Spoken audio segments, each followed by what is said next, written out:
Yo, ho, ho, ho. All right, y'all.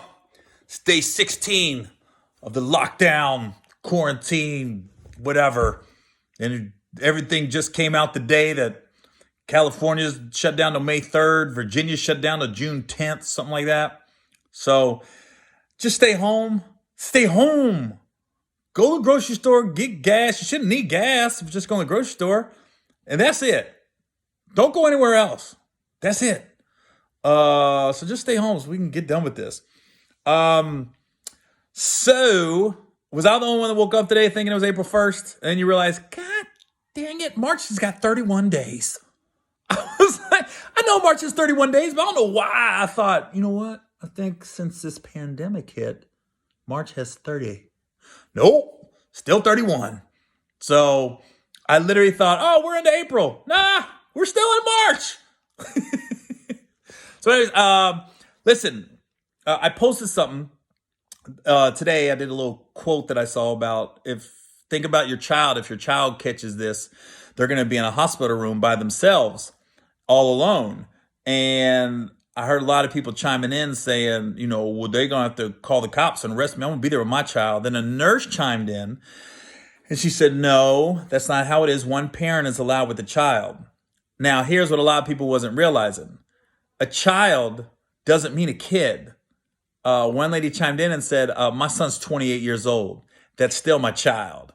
And that's what I was thinking about. Like, my son is over 18. So if he caught it right now, he'd be by himself because he's an adult. But that's still my child. But I can't be in the room with him once he's of age.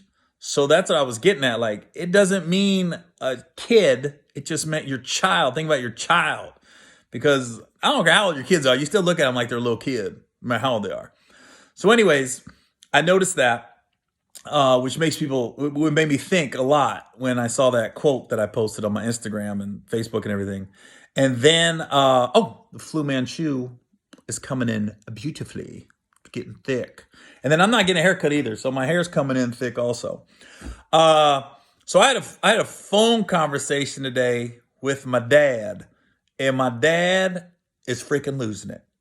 I swear to God, he was having a bad day today because I looked at my phone and I talked to him for 13 minutes, and more than 13 minutes. We talked for like 30 minutes, but I was at 13 minutes, and I think I had said 8 words in 13 minutes. He had an argument with himself. I don't know what's going to happen with this country. I hope we still got a country when this is over. The economy's going to tank. We got to get back to work. I was like, but we got to be safe. We got to be safe, though. I'm like, Dad, you're all over the place. I tried to change the subject at one point. I said, yo, the Bengals cut Dre Kirkpatrick. He was like, what? Because we're both diehard Bengal fans. I got him off track for about 30 seconds, and he was right back in to this country's got to get back to work somehow. And speaking of Dre Kirkpatrick, let me take a Bengal moment. Everybody knows I'm a diehard Cincinnati Bengals fan, but Dre Kirkpatrick, DB, good dude, man. We're going to miss him. They released him today. It's a numbers game. He's been in the league 8 years. He'll get picked up by another team. But one of my favorite Dre Kirkpatrick / Cincinnati Bengal moments was 2014 Monday Night Football against the Denver Broncos.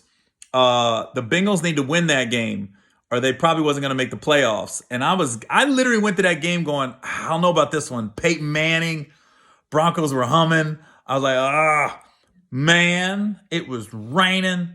That stadium was rocking. I never felt Cincinnati a home game. I never felt the energy like that at all. Not even close. But Dre had 2 interceptions, and he ran one back for a touchdown, and that place was going crazy. So that's my favorite Dre Kirkpatrick moment, that I went to a game live that I was like, if we had that energy every game, we'd be tough to beat at home. So maybe we'll get it back, but that's my favorite Dre Kirkpatrick Cincinnati Bengals moment. So my real dad's freaking out. He don't know what we're going to do. Now, my stepdad, who I don't have a relationship with, I don't talk to, I'm sure he's fine, because that son of a gun, he ain't had a job in 40 years. So I'm sure he's just coasting through this stay at home. He never leaves home anyways. Let me tell you a story how I know my stepdad never leaves home. Now, keep in mind, this dude has been with my mom 40 years, I think, somewhere around there, 35, 40 years. Never really had a job the whole time he's been with my mom. He just kind of stays at home and blames everybody for everybody else's problems. But I remember like 5 years ago, I was there at my mom and stepdad's house, and they live in a small town where I grew up in Oxford, Ohio. There's nothing but a main street. It's that's where all the restaurants, all the bars and clubs are. That's where Miami of Ohio is, the college. So I go uptown because we call Oxford uptown. There ain't no downtown. It's uptown because Oxford sits on a hill.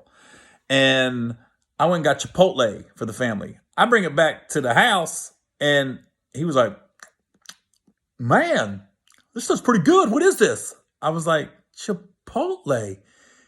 He had never heard of it. He had never been to Chipotle. He had never heard of Chipotle. I was like, you got to be shitting me. This dude lives in a small town, and he never leaves. And he never notices I'm like, he's never been to Chipotle? It's literally a mile and a half from his house. And he's never been there because he doesn't do anything. He just sits at the house all day. And I'm sure he's probably looking my name up trying to find shit up on me. I'm sure of it. Waiting for me to fuck up. Yeah, never been to Chipotle. Didn't know nothing about it. Tried it and like, it was pretty good. I was like, wow, he really never leaves the house. So I'm sure he's breezing through this pandemic quarantine lockdown because he never left the house anyways. Just let my mom go to work and he just sits at the house. That's why I don't really like him that much or respect him. You gotta get a job, man. You gotta work as a man. Just as a grown man, you gotta have a job. So anyways, I can tell you more stories about that sumbitch, but why? We already got enough depressing stuff going on. No reason to be depressed even more. But all right, man. Well, this is the end of day 16. We're headed to day 17. Look at that Flu Manchu coming in nice and thick. And then my haircut. I'm gonna have a mullet before this is over. All right, man. Well, look, just stay at home. Keep smiling. Keep staying positive, and I'll talk to you guys tomorrow. Day 17 coming soon.